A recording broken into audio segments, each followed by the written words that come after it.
네, 우리 오늘은 영상 보니까 사랑의 소리 많이 해야 된다고 그러죠? 할렐루야 샬롬 하시고 하나님 사랑합니다. 여러분 사랑합니다. 우리 한마디 더 넣어서 축복하는 인사합니다. 할렐루야 샬롬 샬롬 샬롬 샬롬 샬롬 하나님 사랑합니다. 여러분 사랑합니다. 주 안에서 사랑합니다. 예. 오늘 말씀 에베소서 5장 23절 23절 그만 읽다가 제가 저희 창립 예배 주일이죠. 5월 23일이 어느덧 8년 세월을 하나님께서 지켜주시는 은혜가 너무 감사했습니다. 오늘 제목이 가정의 위기 어떻게 극복할 것인가 많이 망설이다가 선택한 부분입니다. 그래도 이 부분을 왜 이렇게 자꾸 눈길이 꽂혔나 생각을 했더니 523 그걸 기억하라고 하나님께서 성령께서 알려주신 것 같아요. 제가 무디어가지고 미처 생각을 못하고 있었는데 하나님께서 알려주셨는데요. 2009년 5월 24일이 저희 교회 창립일이죠. 예, 오늘의 가정들은 심각한 위기에 직면하고 있다. 많이 바뀌었죠. 예, 가정의 구조가 위기를 맞았습니다. 엘빈 토플러라는 미래학자는 포스트 모던 사회라고 하는 오늘의 사회에 가정이 심각한 위기를 맞고 있다라고 얘기를 하는데요. 그 위기의 내용은 핵가족 제도가 흔들리면서 이제는 어떤 가족 제도가 생겼느냐, 탈핵가족 제도가 생겼다고 합니다. 핵가족이라는 부모와 자녀 이렇게 이루어진 가족이 핵가족 시대입니다. 그런데 급기야는 이제 거기에도 변화가 생겨서 이혼들을 많이 하죠. 핵가족이 무너져요. 그래서 편모 가정이 많다. 자녀를 낳지 않는 무자녀 가족도 있고 결혼하지 않는 싱글 가정들도 자꾸 늘어나고 있죠. 또한 노인들만 따로 사는 가정, 또한 소녀 가정들의 가정도 등장을 했습니다. 다음으로 가정의 관계도 위기를 맞고 있는데 가정학자 윌리엄 크노프라는 분은 21세기에 들어서면서 가정에 심각한 위기가 찾아오고 있다고 진단을 하네요. 이분이 말씀하는 위기의 내용은 가족 구성원들 사이의 관계가 점점 멀어져 가고 있다. 극단적 개인주의의 가정의 의미를 뒤흔드는 그러한 가족 단위들이 너무너무 많이 일어나고 있다. 맞벌이로 자녀 교육 때문에 가족들이 서로 만나 대화할 시간들이 별로 없죠. 웬만하면 참고 살던 사람들이 이제는 안 참습니다. 조금만 불편하면 그죠? 짜증내다가 눈 찡그리다가 그냥 말 안 하고 지내다가 결국은 각방 쓰다가 별거를 하고 그렇게 하고는 그냥 헤어지죠. 웬만하면 참고 살질 않습니다. 황혼이혼이 유행했던 것은 10년이 훨씬 지났죠. 이제는 옛날 얘기가 돼버렸어요. 그냥 당연한 얘기. 오늘의 가정은 심각한 이러한 도전들을 너무 많이 받고 있다. 주변에서 붕괴되고 해체되는 가정들도 너무 많이 찾아보면 전혀 그게 옛날에는 쉬쉬하는 게 좀 쉬움도 아니죠. 아직 깨지지는 않았어도 수많은 갈등과 문제점들을 각 가정마다 다 가지고 있다. 통계 조사해보니 당신의 가정은 행복합니까? 라고 물어봤더니 놀랍게도 불행합니다. 라고 대답한 사람은 40%, 행복하다고 말할 수 없습니다. 얘기한 사람이 43%, 합해서 83%가 이제는 우리 가정에 별로 뜻이 없다라는 얘기죠. 이것이 바로 오늘 현대의 가정의 모습들이다. 우리 그리스도인의 가정에도 이런 물결들이 밀려드는데 그나마 안전지대입니다. 누가 계시니까? 주인이신 예수 그리스도께서 자리하고 계시죠. 그래서 하나님을 섬기는 가정이 되어야 되겠다입니다. 이런 위기를 극복하고 그나마 바리케이트를 치고 갈 수 있는 가정, 하나님을 섬기는 가정. 시편입니다. 127편 1, 2절에 말씀하죠. 야훼께서 집을 세우지 아니하시면 세우는 자의 수고가 헛되고 야훼께서 성을 지키지 아니하시면 파수꾼의 경성함이 허사로다. 하나님께서 지키지 아니하시면 구멍이 뻥뻥 뚫려나갈 수밖에 없다. 이 말씀은 가정에 관해서 우리에게 너무도 소중한 두 가지 사실을 깨닫게 합니다. 우선 우리 가정은 누가 세워주셨다? 하나님께서 세워주셨다.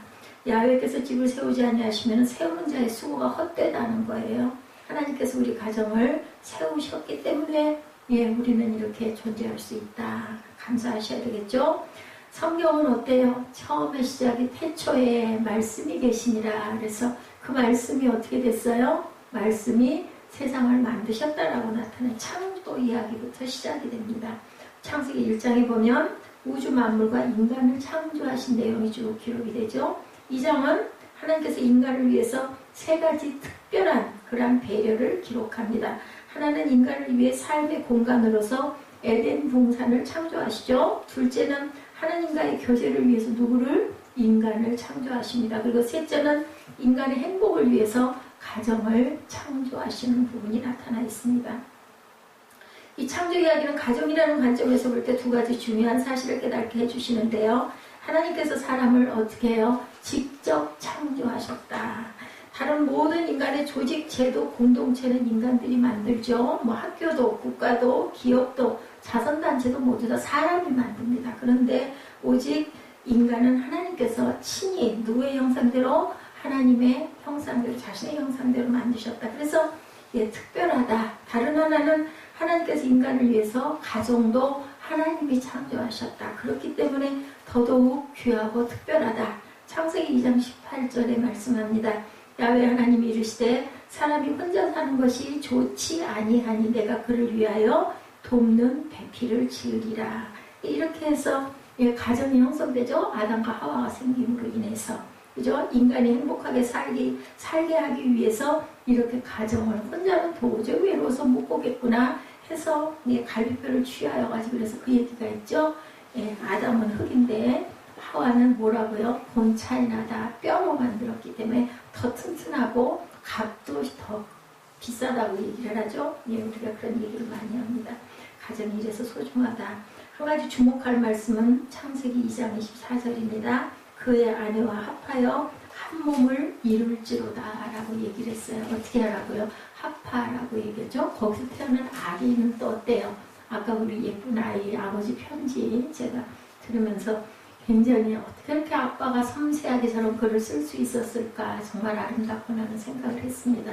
아기도 엄마 아빠의 그 인자를 타고났기 때문에 뭐 박쥐다 아니면 뭐 뼈다 살이다 이런 얘기하죠. 자녀도 그렇기 때문에 다 하나라는 거죠. 그 안에서 합하여 살아야 된다. 그래서 연합이 굉장히 중요하다는 겁니다. 가정 안에서 가족들이 어떻게 살아가느냐에 따라서 행복한가 그렇지 않은가가 결정된다. 연합을 해야 된다는 거죠. 가족들이 하나를 이루면 행복할 것이지만 그렇지 못하면 어때요? 아까 얘기한 것대로 84%에 불행하다 아니면은 뭐 행복하다고 할 수 없다. 이런 대답이 나올 수밖에 없다. 어떤 가정은 가족들이 그 안에서 행복을 풍성하게 맛보고 가정이 천국을 경험하고 사는데 그렇지 못하는 그런 가정들은 지옥이죠. 대화가 끊어지고 전혀 뭐 상대방 배려 같은 거 전혀 없습니다. 우리는 가정 안에서 어떻게 행복을 만들어갈 수 있을까? 어떻게 하면 행복한 가정을 만들 수 있을까? 오늘 본문과 성경 여러 곳의 내용을 종합해서 한번 정리해서 함께 나눕니다. 우선 우리가 힘써야 할 것 살펴보죠. 마태복음 19장 6절입니다. 주님께서 말씀합니다. 이러한즉 이제 둘이 아니요 한 몸이니 그러므로 하나님이 짝지어 주신 것을 누가 사람이 나누지 못할지니라. 부부를 하나님께서 짝지어 주셨다라고 말씀합니다. 그래서 믿지 않는 사람들도 대개는 교회나 성당에서 혼인 성사를 하고자 원하는 사람들이 굉장히 많습니다. 이 시점보다는. 왜냐하면은 하나님의 인간의 창조에 대한 것을 자기도 모르게 마음 안에 담고 있기 때문이죠.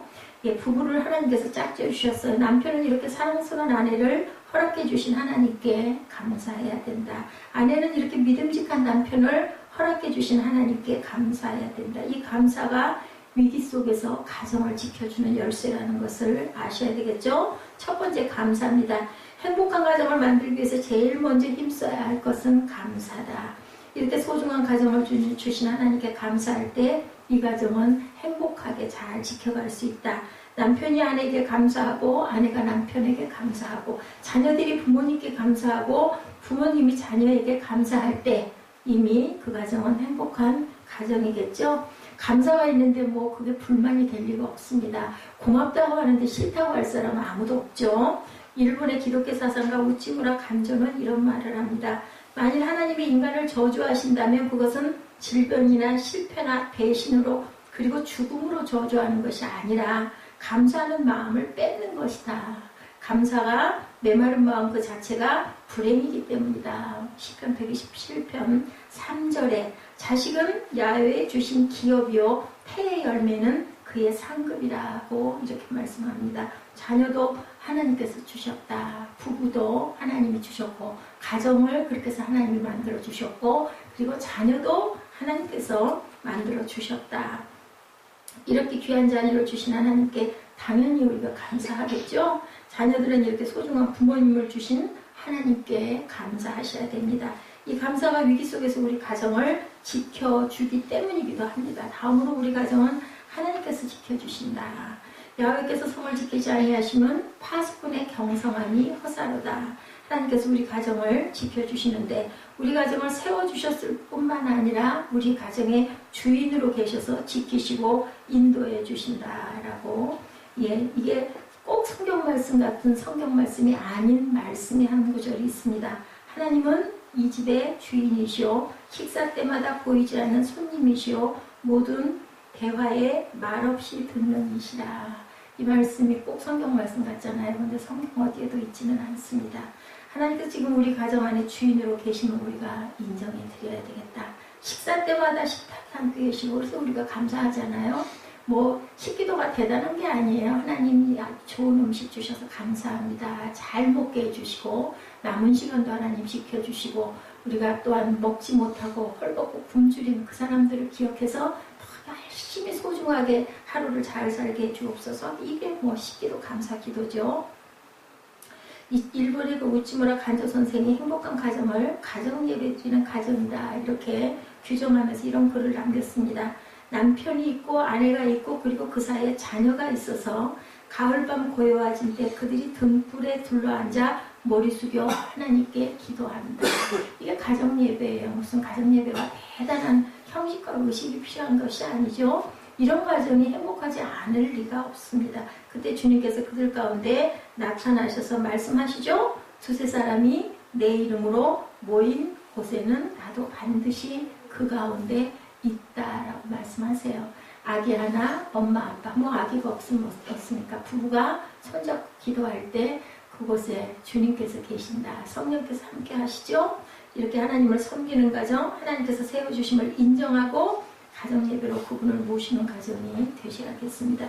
예배까지 못 드린다 하면 아침 저녁으로 함께 손 붙잡고 기도하시는 그러한 가정이 되시면 하나님께서 기뻐하시겠죠. 두 번째 대화할 줄 알아야겠다. 행복한 가정을 만들기 위해서 힘써야 할 것은 서로 소통해야 된다. 대화죠. 소통. 말이 통하고 마음이 통하는 것. 그게 아주 귀합니다. 남편과 아내가 서로 통하고 부모와 자식이 서로 통하면 행복이 만들어집니다. 서로 보고도 그저 눈도 안 마주치고 뭐 전혀 각자 관심 바뀌고 그러면 어때요? 불행을 느끼죠. 너무너무 마음이 불편하고 마음이 허전합니다. 문제가 있는 가정을 들여다보면 대화가 문제가 있어요. 대화 안 해요. 전혀. 두 가지 문제. 하나는 대화의 빈곤. 부부가 만나서 할 말이 없죠. 서로 멀뚱멀뚱 쳐다보고 각자 휴대폰 들여다보기에 바쁩니다. 휴대폰 문화가 생기면서 아주 정말 삭막해졌어요. 그전에는 어땠어도 TV에 그렇게 또 빠져가지고 밥 먹을 때도 식탁에서도 아내 얼굴, 아이 얼굴 안 쳐다보죠. 그냥 눈은 거기 꽂혀있고 수저는 자동으로 들어가서 또 그전에는 또 어떻게 했냐면 신문, 그죠? 남편들은 그냥 신문만 들여다보면서 밥 원성으로 먹고 누가 뭐라고 그래도 들리지도 않고 이랬었는데 이제는 뭐 다 산 밑으로 눈이 내려가는 그러한 가정들이 되어 있는데 이런 부분들을 우리가 생각이라도 좀 해봐야 되겠다. 하나는 대화의 빈곤, 할 말이 없어지는 것. 점점 그러다 보면 마음이 식어지고 뭐가 만들어져 벽이 쌓여집니다. 그래서 친구끼리도 자주 만나는 친구들이 말이 많아요. 그죠? 오랜만에 만나면 잘 지내니 뭐 어떠니 뭐 그 식구들 아니면 아이들 건강 뭐 어떠니 뭐 물어보고 몇 마디 하고 난 그다음에 할 말이 없어가지고 멀뚱멀뚱 막 대화를 일부러 찾으려고 하는데 매일매일 통하고 매일매일 만난 친구는 뭐 이렇게 할 말이 많은지 그죠? 너무 시간이 없어서 막 짤짤매면서도 그냥 카톡 치고 얘기하지 않습니까? 이렇게 참 대화를 많이 해야 되겠다는 거죠. 피차 아무 말 안 하는 것이 편해서 침묵이 흐르는 가정은 문제가 있는 가정이다. 그리고 또 하나는 잘못된 대화. 이게 문제입니다. 부부가 어렵게 대화를 해보지만 그 대화 때문에 오히려 상처를 받고 문제가 커지는 경우가 있다. 그러다 보니 결국 나중에 큰 소리가 나게 되죠. 예, 부모와 자식이 힘들게 대화를 시도해 보는데 대화 때문에 오히려 더 거리가 멀어질 수도 있다. 왜냐하면 부모님은 자녀에게 잘못된 부분들을 고쳤으면 해서 자꾸 우리 아이들이 일명 말하기를 잔소리를 자꾸 하게 되죠. 왜냐하면 안 들으니까, 안 고쳐지니까 또 얘기하고 또 얘기하다 보니까 식상하죠. 듣기 싫죠. 그러니까 아유 또 시작이야. 그런 거는 귀를 막고 또 생각은 딴 데로 가 있고, 그죠? 안 그러면 졸고 앉았고. 이게 바로 우리 가정의 모습이다. 정말 이래서는 안 되겠죠? 우선 또한 말할 때 대화를 차라리 안 하니만 못한 대화, 가시놓친 말 조심해야 됩니다. 자, 이런 얘기가 있었어요. 자, 당신 그래도 라면 하나만은 잘 끓인다면서 이 라면이 떡라면이네. 예술이야. 이거 무슨 얘기일 것 같아요? 라면이 떡이 됐다는 거예요. 뭐 라면이 맛있겠어요? 그렇게 끓여진 라면이 예술이야까지 붙어서 빈정거림이죠. 이렇게 가시 붙인 말이나 빈정거리다 보면 해줬던 사람이 얼마나 마음이 안 좋겠어요. 그러다 보면 나중에는 네가 끓여 먹어 이렇게 된다는 거죠. 이것도 조심해야 된다. 우리 에스더 집사는 안 그럴 줄로 믿습니다. 항상 감사하죠. 감사해야 됩니다. 다음으로 무시하는 말 조심해야 된다. 당신이 잘하는 게 뭐야? 당신이 그렇지 뭐. 그리고 건성으로 그래 당신이 아무거나 해. 당신이 하는 건 나는 다 좋아. 그냥 건성. 아 관계없어. 이러든지 말든지 네 마음대로 해라. 난 아무래도 이래도 상관없고 저래도 상관없다. 이랬을 때 아주 그 맥 빠지죠. 그야말로 맥이 빠집니다. 가정이 행복하려면 서로 통해야 된다. 그러기 위해서 세 가지를 열어야 하는데 하나는 뭐를 열어야 될까요? 잘 들어줘야 되겠죠? 애로점이 있어서 직장에서 문제가 있어서 와서 얘기를 하면 같은 얘기의 반복이다 할지라도 아이고 지겨워 하지 말고 그래도 잘 열심히 들어주는 거 굉장한 훈련이에요. 그걸 열심히 들으려고 노력을 해야 됩니다. 그래서 상담학에서 가장 중요한 게 듣는 시간을 1시간이고 2시간이고 상담으로 온 사람들은 속이 답답하니까 계속 얘기를 하면 그 얘기를 잘 들어줄 줄 알아야 된다. 상담사가 자기가 말을 많이 하려고 그러면 상담사의 자격이 없다 그러죠. 자기 말만 하려고 귀를 막으면 안 된다. 상대방을 굴복시키려는 자세는 굉장히 곤란한 자세라는 겁니다. 두 번째, 입을 열어야 합니다. 이제는 잘 들었으면 아주 정말 필요한 말만 해야 된다. 듣고 끝나면 안 되죠. 적극적으로 잘 얘기를 그 말에 대해서 정성껏 대답을 해줄 줄 알아야 된다. 대화를 계속 끌고 가려고 해야 합니다. 귀찮다고 말을 끊거나 또한 묵살해서도 안 된다. 세 번째는 마음을 열어야 됩니다. 우리가 귀를 열어야 되고 입을 열어야 되고 마음을 열어야 한다. 대화하면서 서로 마음이 통한다는 느낌을 받을 수 있어야 뭐가 열려요? 마음 문이 활짝 열리죠. 그래서 그 사람과 또 다음에도 또 얘기하고 싶어지죠. 그렇게 안 하다가 보면은 아이고 뭐 찾고 싶은 마음이 없어집니다. 이렇게 가족들이 서로 통할 때 행복이 복된 가정이 이루어진다. 서로 통하는 가족들을 그들도 모르는 사이에 행복이 가까이 찾아든다는 거죠. 시편 127편 7편 3, 4절을 주목해보면 보라 자식들은 여호와의 기업이요 태의 열매는 그의 상급이로다. 젊은 자의 자식은 장사의 수중의 화살 같으니 이것이 그의 화살통에 가득한 자는 복되도다. 자녀들의 축복을 노래하고 있어요. 그래서 화살통에 화살이 가득한 것 같다. 수북하게 자녀들 많이 낳으면 옛날에는 아주 정말 복이라고 얘기했었죠. 뭐 한 가정에 하나만 낳기, 두 가정, 한 가정 건너 하나 낳기 그 얘기가 아니고 하나님께서는 화살통에 화살이 가득한 것 같이 복이라고 얘기를 합니다. 근데 지금 그런 현상이 일어나죠. 이렇게 자녀를 많이 낳으라고 자꾸 권장하지 않습니까? 뒤늦게 이제 뒤통수를 치는 거죠. 세 번째 축복. 우리가 가족 한 사람 한 사람을 위해 뜨거운 마음으로 축복해 줄 필요가 있다. 될 수 있으면 축복해야 돼요. 그래서 자녀들이 그렇게 속을 썩여도 우리 그냥 입에서 얼른 나오는 게 아유 저놈 자식 정말 그냥 망할 자식 소리가 나오는데 신학교에서는 아주 특징이 있습니다. 뛰어다니면서 아유 흥할 자식 흥할 사람 아이고 죽겠네 아이고 살겠네 진짜 그러고 다녀요. 계단 저도 기억이 나는데 계단 뛰어 올라가면서 내려가면서 바빠 죽겠으니까 절대로 그 엘리베이터를 타면 안 되거든요. 4층 꼭대기, 5층 꼭대기에서 아래층까지 뛰어내려가고 화장실이 또 2개밖에 없다 보니까 학생은 빠글빠글 많고 시간은 정해져서 종칠 시간 다 되고 하면 그냥 나이들이나 뭐 젊은 뭐 청년들인가요? 40, 50, 60 되신 분들이 그냥 아래층까지 그냥 1층에서 지하 성전이 또 지하에 있어요. 지하 성전에서 6층까지, 5층까지 뛰어 올라가려면 얼마나 다리가, 제가 지금 같았으면 신학교를 다녔겠습니까? 못 다니죠. 하나님께서는 때를 아시는 것 같습니다. 그냥 뛰어 올라가면서 급해 죽겠으니까 할 일은 많고 바쁘고 그러니까 아이고 살겠네 그러면서 뛰어다니세요. 죽겠네 소리를 하면 안 되니까 이렇게 축복의 말을 해야 된다. 우리가 가족의 한 사람 한 사람을 위해서 이렇게 축복할 필요가 있는데 정말 그가 잘 되도록, 정말 우리 자녀가 잘 되도록 뜨거운 마음으로 복을 빌며 늘 기도하는 마음을 품고 또 실제 그렇게 기도해야 된다. 하나님께서 그 기도에 응답하셔서 그들에게 정말 복이 임하게 된다라는 것. 그때 뭐 누가 그 자녀에게 막 저주를 퍼부었더니 어느 새벽 기도에 기도하다 보니까는 하나님께서 말씀하시더라죠. 성령께서도 정말 네가 말한 대로 그렇게 네 아들 그렇게 만들어 주랴. 그래서 깜짝 놀랐다고 그러죠. 얼마나 속상할 때 별 생각 별 소리를 다 합니까, 그죠? 그런데 만약에 하나님이 정말 그렇게 아들을 만들어버리면 어떡하겠어요. 그래서 그 다음부터는 입술에서 그런 말을 싹지했다라는 그런 제가 간증을 들은 기억이 납니다. 저와 여러분들 특히나 제가 우리 아들 때문에 속이 뒤집어질 때가 너무나 많은데 정말 남을 위한 설교가 아니라 제가 이런 마음을 품고 자꾸 축복을 해줘야 되겠죠. 그리고 축복을 하다 보면 그대로 되어질 줄로 믿습니다. 그래서 하나님께서 항상 우리의 말을 듣고 계신다는 거, 우리의 입술의 고백을 그대로 이루신다는, 특히 축복하는 말씀, 온 가족의 가정을 위해서 함께 기도하는 가정, 그 안에서 행복이 만들어진다는 것, 하나님께서 우리에게 가정을 선물로 주셨다는 것, 이제 우리는 이 가정을 행복한 가정으로 만들어야 할 사명을 갖고, 여러분 다 사명자들이세요. 그렇기 때문에 이 땅에서 천국을 미리 경험할 수 있어야겠다. 우리가 돌아가고 나서 천국도 중요하지만 어떻게 했어요? 이 땅에서, 내 가정에서, 내 마음 안에서부터 천국을 이루면 그 다음에는 배우자에게 천국이 전염이 되고, 그러다 보면 우리 가정이 천국이 되고, 그러다 보면 이웃까지도 천국을 전파할 수 있는 저와 여러분들이 정말 예수 믿는 온전한 예배가 되는 삶이 예배인 그런 모습들이겠죠.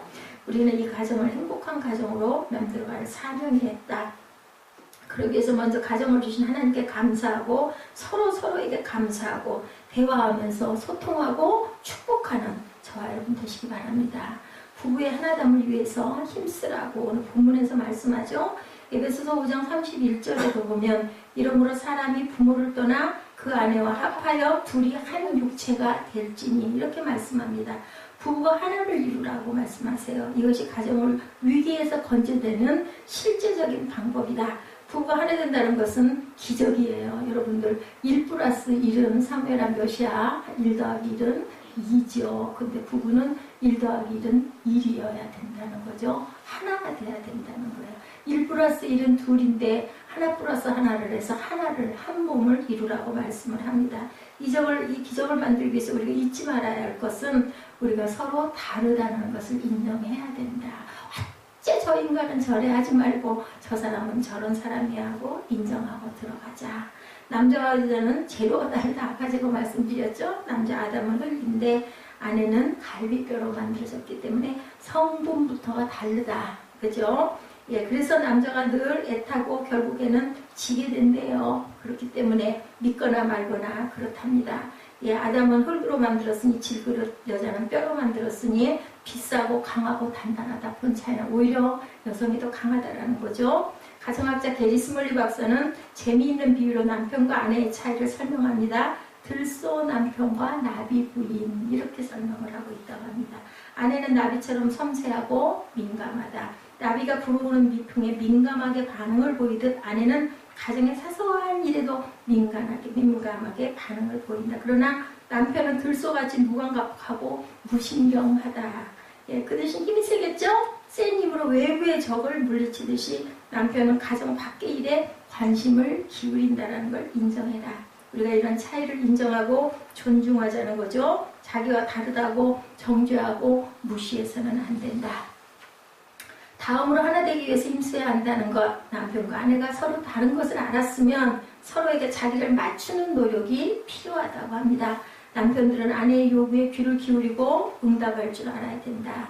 결혼 8년 만에 이혼한 부인에게 그 이유를 물어봤대요. 그랬더니 8년 동안 남편이 사랑한다거나 내게 시집와서 고생했다라는 말을 한 번도 한 적이 없었다고 하죠. 남편이 대답합니다. 그걸 꼭 말로 해야 하나? 이렇게 얘기를. 이게 문제죠. 그죠?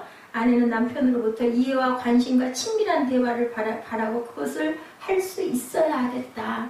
입에 바른 소리라도 말 안 해도 뻔한 걸 여도 자꾸 표현할 줄 알아야 됐다. 아내들은 또한 남편의 요구에 귀를 기울이고 응답해야겠다.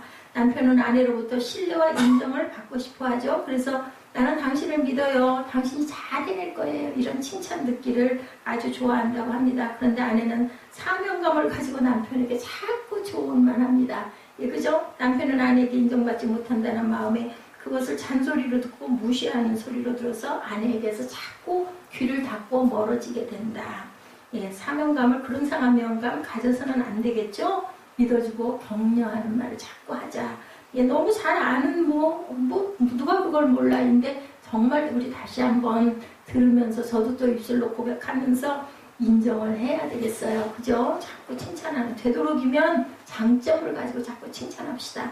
말을 한 번도 한 일이 없어가지고 그걸 말을 꼭 해야 돼. 그러지도 말고 또한 빈정거려서 아이고 떡라면이네 이런 얘기, 예술이네 이런 빈정거림 하지 말아야겠다. 이렇게 미국 워싱턴 대학의 심리학자 존 고턴 박사팀은 사랑의 방정식을 발표한 일이 있는데 이 팀은 갓 결혼한 700쌍의 부부를 조사해서 관찰했다고 합니다. 서로의 대화 중에 상대방에게 상처를 주는 반응을 얼마나 보이는지, 반대로 애정이 담긴 반응을 얼마나 보이는지를 조사했다고 그래요. 결과가 놀라웠다고 합니다. 긍정적인 반응과 부정적인 반응의 황금 비율이 5대 1이었다고 그래요. 긍정적인 반응 5에 부정적인 반응 1 정도의 비율로 대화를 할 때 부부는 행복한 관계로 발전시켜갈 수가 있다. 그러니까 칭찬 5번 하면 아유 당신 이렇게 다 좋은데 뭐건 좀 고쳤으면 좋겠어요. 이러라는 거죠. 서로 하나 되기 위해서 다 노력해야 된다. 우리가 예배도 그렇죠. 아우 좀 빨리 좀 끝나갈 수 없나. 아우 지루해. 막 처음에는 정말 막 궁둥이에 뭐가 밤톨이 끼어있는 것 같이 막 힘들고 죽겠고 하다가도 계속해서 거듭거듭 예배도 훈련을 하다 보면 그냥 당연한 것으로 여겨지고 좀 힘이 좀 덜 들죠. 이런 것처럼 가정도 부부관계도 좋아서 결혼해서 만났는데 일상생활은 그렇지가 못할 때가 너무나 많죠. 그렇더라도 우리가 항상 노력할 줄 알아야 된다. 이렇게 부부가 하나 되기 위해 힘쓸 때 우리 가정의 위기를 극복해 갈 수 있다. 세 번째로 부모 자녀 간의 거리를 또한 좁히자. 에베소서 6장 1절이죠. 자녀들아 너희 부모를 주 안에서 순종하라. 이것이 옳으니라. 이렇게 말씀을 합니다. 6장 4절에 보니까 또한 아비들아 너희 자녀를 노엽게 하지 말고 오직 주의 교양과 훈계로 양육하라고. 노엽게 하지 말아야 합니다. 이 말씀은 한마디로 부모와 자녀가 자기들의 방식으로 서로에게 다가가라는 말입니다. 우선 부모는 자녀를 하나님께서 내게 양육토록 맡기신 하나님의 자녀임을 잊지 말자. 대부분의 부모들이 자녀 양육 때문에 힘듭니다. 엄청 힘이 들어요. 많은 부모들이 자녀 양육에 실패합니다. 그 이유 가운데 하나는 아이들을 내 자녀라고 생각하기 때문이다. 하나님이 우리 사무엘을 저한테 왜 주셨을까? 저는 지금도 이 말씀을 전하면서도 그게 정말 궁금합니다.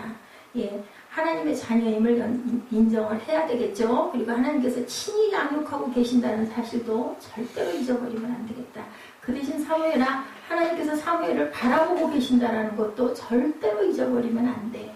절대로 엄마는 모를 거야이지만 하늘에서 하나님은 아신다고. 누구랑? 사무엘이랑. 그지?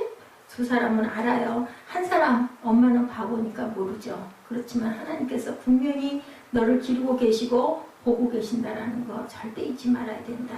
청지기로서의 부모의 역할에만 최선을 다해야 되겠죠. 그렇지 못하다 보니까 자꾸 실망이 되고 절망이 되고 혈기가 나고 화가 납니다. 오래전에 읽고 큰 감명을 얻은 영시 한 편이 있어요. 이 시가 자녀 교육에 큰 교훈을 준다고 합니다. 칼린 지불 안에 당신의 자녀들이라는 시인데 당신의 아이들은 당신의 것이 아닙니다. 그들은 당신을 거쳐 태어났지만 당신으로부터 온 것이 아닙니다. 당신과 함께 있지만 당신에게 속해 있는 것이 아닙니다. 당신은 아이들에게 사랑을 줄 수는 있지만 생각을 줄 수는 없습니다. 그들은 스스로의 생각을 가지고 있기 때문입니다. 당신은 아이들에게 육체의 집을 줄 수는 있어도 영혼의 집을 줄 수는 없습니다. 그들의 영혼은 내일의 집에 살고 있고 당신은 그 집을 결코 꿈속에서도 찾아갈 수 없기 때문입니다. 당신이 아이들처럼 되려고 노력하는 것은 괜찮지만 아이들을 당신처럼 만들려고 하지는 마십시오. 삶이란 뒷걸음쳐가는 법이 없으며 이제 머물러 있는 것도 아니기 때문입니다. 그렇죠? 우리 아이들은 하나님의 자녀라는 것, 편안한 마음으로 그 아이들을 대해야 된다는 것, 그리고 하나님께 맡겨야 된다는 것. 아이들의 오늘에 대한 욕심 때문에 하나님의 자녀인 아이들을 미워하거나 멸시하지도 말아야 되겠다는 것. 소중한 하나님의 자녀임을 인정하며 사랑하고 다가가야 된다고 합니다. 그러면 자녀들과의 거리가 좁혀지겠죠. 다음으로 자녀들은 부모님을 죽게 하듯 사랑으로 받들어야 한다고 말씀하죠. 오늘의 자녀들은 부모님과 세대차를 느낍니다. 대화가 줄어들고 거리가 점점 멀어져요. 그것도 휴대폰의 영향이죠. TV가 아니라 휴대폰입니다. 예. 그러나 우리가 잊지 말아야 할 것은 부모님이 없었다면 내가 과연 태어났을까? 우리 유은정 집사님이 없었다면 우리 김예지가 태어났겠습니까? 엄마와 아빠가 계시기 때문에 내가 지금 오늘 이렇게 있고 아름다운 세상, 그리고 꽃도 보고 바람도 느끼고, 그죠? 그 좋아하는 휴대폰도 내 눈으로 볼 수가 있는 모든 것들이 아버지가 하나님께서 아빠 엄마를 주셨기 때문이라는 걸 절대 잊어버리면 안 된다. 그 부모님을 공경하고 죽게 하듯 사랑으로 받들라고 우리 말씀하시죠. 간경화 부작용으로 식도 정맥류가 생겨서 생명의 위협을 받은 그런 중견 탤런트 양택조 씨가 아들의 간을 이식받아서 새 삶을 얻게 되었다고 합니다. 36살의 장남 양형석 씨가 자기의 간 62%를 아버지에게 줬대요. 간은 금방 자란다고 합니다. 그래서 이렇게 많이 잘라내도 금방금방 자란다고 합니다. 양택조 씨는 아들 때문에 새 삶을 살게 돼서 정말 기쁘고 고마울 뿐이라고 눈물을 흘리더라고 하죠. 아들은 또 아들로서 해야 할 일을 했을 뿐이고 아버지가 건강을 되찾을 수 있어 너무 기쁘다고. 이런 모습도 얼마나 아름답습니까? 눈물이 나죠? 그죠? 자녀들은 부모를 이처럼 사랑으로 받을 때 부모와 자식 간의 거리가 좁혀지고 하나님께서 또 축복해 주시죠. 더 귀한 것으로 갚아주실 줄 믿습니다. 오늘 가정이 위기에 직면하고 있지만 답은 분명히 있어요. 그죠? 어떤 어려운 시험 문제도 정답이 없는 시험은 없다라는 것을, 그것을 어디서 성경 안에서 우리가 찾아야 되겠다. 우리 가정의 주인은 하나님이시라는 것, 예수 그리스도시라는 것을 믿고 말씀대로 살아가시는 저와 여러분 되시기 바랍니다. 이를 위해서 하나님을 섬기는 가정이 되어야 되겠고, 하나님께서 우리 가정의 주인이심을 인정하고 항상 예배를 회복해야 되겠다. 그리고 부가 서로 하나됨을 위해서 더욱더 힘쓰고 부모와 자녀가 가까이 다가가는 노력을 하는 그런 저와 여러분들 복된 가정의 달 5월 되시기를 주님의 이름으로 축복합니다. 기도하시겠습니다.